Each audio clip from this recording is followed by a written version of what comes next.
Hi, I'm Dean.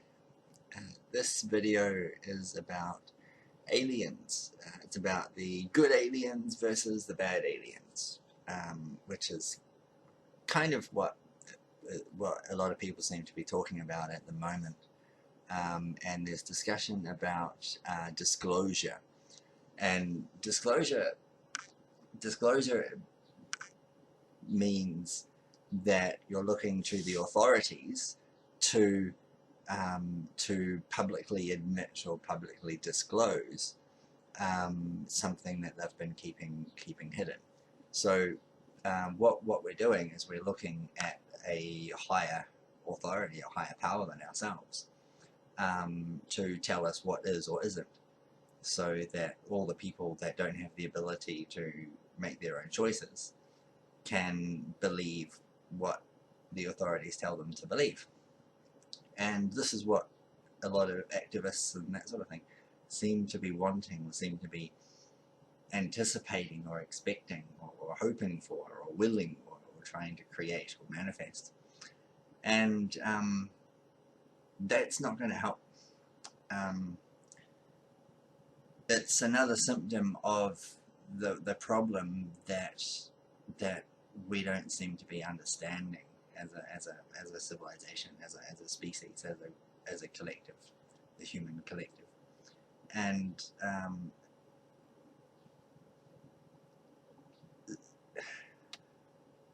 so the idea of this video is to show a little bit about another aspect of this same one thing, which is the disclosure and the presentation of the good aliens that are helping us, allegedly. So I'll explain a little bit about kind of my research and the experiences that I've had. In short, there are no good aliens. There seem to be two different forces, opposing forces. There seem to be negative aliens and positive aliens, and that can be seen as good or bad if we're trapped in duality. But the reality of it is that one is a positive group and one is a negative group, and choosing positive over negative or choosing negative over positive still means that you belong to one of those groups, which is the game. That's the nature of the game. So, like, for example, you might find you've got a group of negative aliens, and they've come to you perhaps, and are enticing you, with all their telepathy and stuff, to cross over to the dark side, to be negative, to live the negative path, to live the service to self type of path.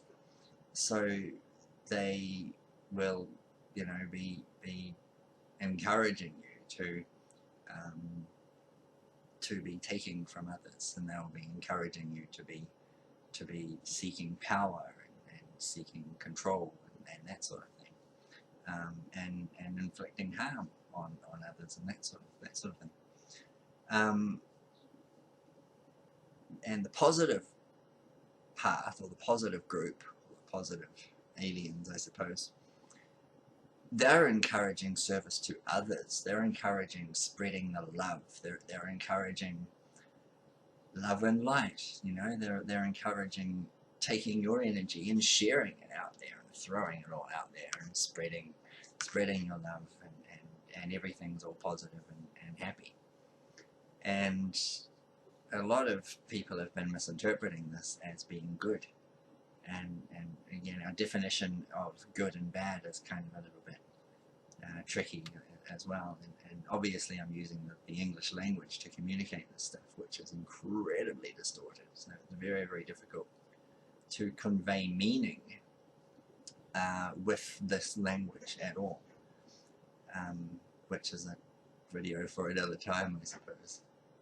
A horse of a different colour was what I was thinking. So we're looking at these two groups. Now, it's believed that the good aliens, the positive aliens, are here to help us, rid ourselves of the negative or the bad or the evil aliens. And that's really not so much the case. They're kind of, we could call them friends. They're kind of, they're working for the same agenda. Well, they've got their own agendas, but they're working for the same agenda, which is the hijacking of the human race. Now, so it comes to the Messiah type, savior type thing that we've been programmed to anticipate, I suppose, to look forward in time to, you know, in a month or on this particular date in the future, the savior will come, or someone's going to come and help and rescue us, and that sort of thing. Whether it be, you know, like a Jesus type Messiah that's a second coming, or whether it be the good aliens, or you know, whether it be the alliance that protects the universe, or something like that. All of these theories, absolutely everything that talks about anything at all that isn't you being your own savior, is the positive path. That's part of the trick.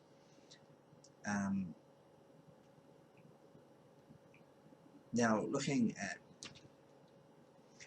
spirits and stuff, people that have died, and the kind of the soul essence, they tend to have two different directions that they go in, which is basically up and basically down. Not literally, but that's the concept that you'd understand. And the lower realm is negative, and that's kind of the realm of the negative aliens, and those dudes actually did earn and deserve to own your soul if you're there. Well, they believe so, and according to the rules of the game, that it's pretty fair and square. But it's the whole informed consent business again. So, if you live the negative path, and you somehow get tricked into all the tricks that the negative aliens trick you with, then you're theirs, and that's fair and square, and that's your tough luck. That's your stupidity, I suppose, because everyone on the planet has been absolutely informed, well and truly, clearly, what the deal is. You know, the fact that I'm even talking about it, or even feeling like I have to talk about it, is a problem. Why do I know this stuff and other people don't? You know, I've taken the time to study and research and talk to people, and have my own experiences to figure it all out. And everybody has the same opportunities to do so, yet it doesn't seem to be much of a priority, which is strange to me, because to me, in my own journey, I can't imagine anything as a higher priority at all. So then if you don't stay in the low astral when you die, you go into the light, you know, the light, which is the love in the light, and it's a loving light. So you go into there, and you go up into the realm, and then you lose your memory and get recycled, and you go through this endless reincarnation trap. That's the positive aliens running all that stuff. Okay, now that's a lot nicer than the negative agenda, but it's also not very nice at all, because you're still trapped, you're still imprisoned, you're still strongly controlled. The only place that you're actually free, funnily enough, is when you're incarnate, when you're actually in a physical human body. And we're going around thinking that we're talking about that we're enslaved, and we're you know, we've got the government systems, the control systems that's controlling us, and that sort of thing. We're about as free as we get, actually, when we're incarnate like this. You know, you could say that a spirit or a soul would incarnate as a human to actually be free, to experience the freedoms that you have as a human. And that might seem quite strange to a lot of people who think we're very much imprisoned. And that might give you an idea, if you cotton onto that, on how deeply imprisoned we really are. If we're free, if we're as free as we can get while we're on Earth at the moment, and we know how controlling that is, then the afterlife, the soul realm, you know, into the light and stuff, or into the darkness, is like infinitely more controlling. And understanding this, you can see where the power is. Now, we know that we're being controlled as humans, right? So we know that there's suppression, we know that there's limitations, you know, there's all these new laws and rules, and, you know, police and military enforcement of things, and you know, we've got all these you know, food and medical type things that are damaging us and suppressing us. Now, what they all have in common is that it's suppressing our psychic abilities. Now, we're down to like 99% loss of all of our psychic powers and all of our strength and all of our basically infinite power that we have. Now, you look at why this is, right? So, why do they need us at less than 1% of our ability? Okay, why have they been suppressing us so far down and still keep on doing it? Right? What are they suppressing? What are they afraid of? Okay, this is where you can see the clues and the key to this. So the bottom line, so I don't really want to make this another half-hour video, is we, us, individual humans, or collective humans, but an individual human, we are the most powerful beings in this universe, this universe, this 15-dimensional time matrix. We are the most powerful beings, okay? That I have absolutely no doubt whatsoever that that's the case. Everything points to that. You know, I've been studying this stuff full-time for 8 years, and really looking into unexplained phenomena for probably nearly 30, I suppose. This is what I've been figuring out. This is the crux of it. You know, we are the most powerful beings that exist. We don't need good aliens helping us. We don't need Jesus coming and helping us. We don't need any saviors. We don't need the control system. We don't need any of it. We don't need the government. We don't need anything at all helping us. We are the most powerful beings that there are. Even at less than 1% of our abilities being still accessible, we are still the most powerful beings in this universe. Take your time with that. Okay, less than 1% of our natural abilities are still available to us, and we are still more powerful. Okay, now there's a lot of people that have had experiences with these beings in higher dimensions that have asserted that they know this, and these beings just scream and run off because we're just that powerful.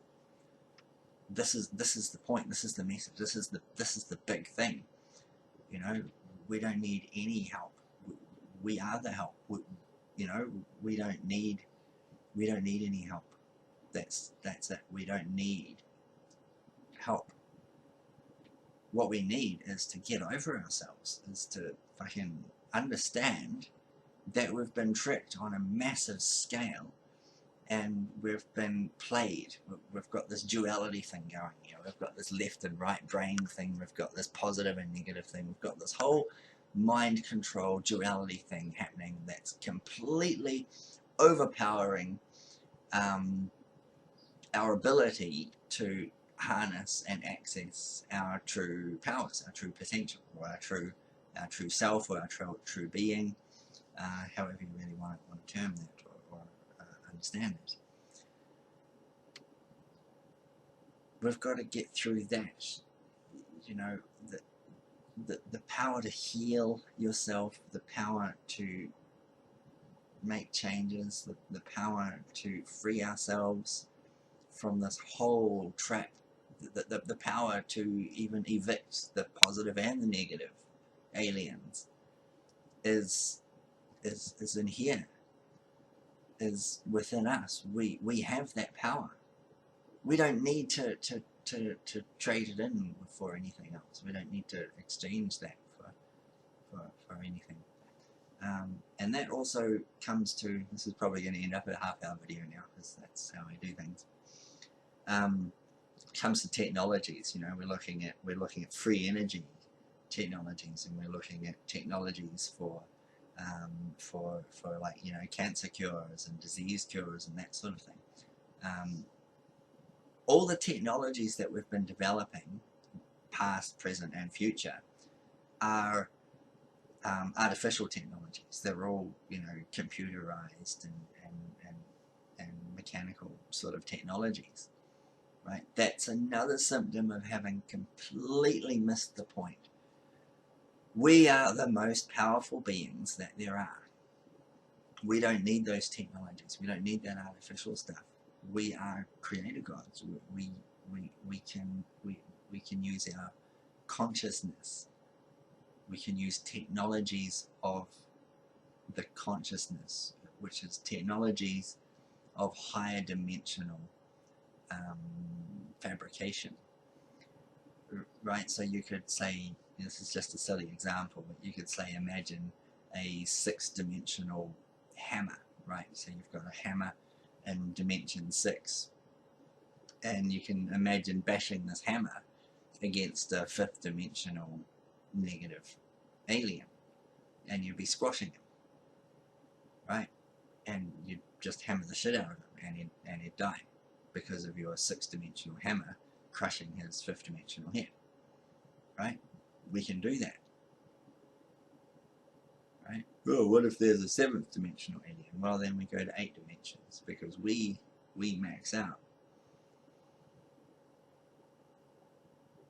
Well, technically we max out about 12, but we also have access to the 13, 14, and 15, whereas none of these dudes max out past 11 or 11 and a half or something, right? That's kind of where that's at. So anytime that there's a bigger fish, there's always another fish, there's always a bigger fish, and that's us every time. Every time we're just calling another layer of ourselves to overpower any challenges that face us. You know, so you could be standing in front of a fleet of UFO spaceships in the 5th dimension in a dream or something like that, and you know they'd be beating the crap out of you and pushing you around, and they'll paralyze you, and you can't move, and you can't breathe or anything. You're completely blocked. And there's, like, you know, maybe hundreds of ships or something like that that are all attacking you. Then you simply call in your own higher dimensional consciousness, or your higher dimensional self, and you can eliminate all that. You can free yourself from it straight away and just eject out. That's the power that we have. That's what we're missing. So we're looking at technologies. So we have, you know, we have things like the telephone and the internet, and this is all because of the suppression of our telepathy and our collective consciousness. You know, tapping into our collective consciousness eliminates the need for the internet. Right? We don't need things like electricity. We can create our own if we do need that sort of thing.